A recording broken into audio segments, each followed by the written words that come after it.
April is a great time to plant trees. There's even a special day set aside for planting trees. It's called Arbor Day.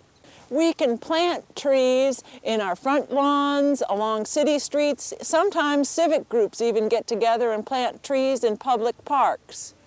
In selecting a tree, we need to consider the height that it will grow, when it flowers, and what kind of soil it needs to do well. The first step in planting a tree is digging the hole. We've got to dig that hole deeply enough so those roots will be beneath the ground, and yet the tree will be set at the same level it was growing in the nursery.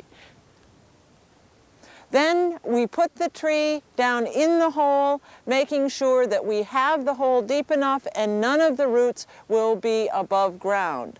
If there is any non-degradable material such as plastic bag or a plastic container or even fiberglass twine on the root system of that plant, we should remove it.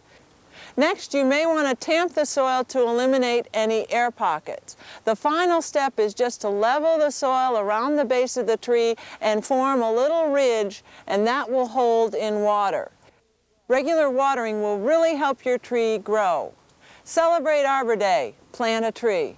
For 18 Action News, I'm Meg Southernland, Fayette County Extension Agent for Horticulture.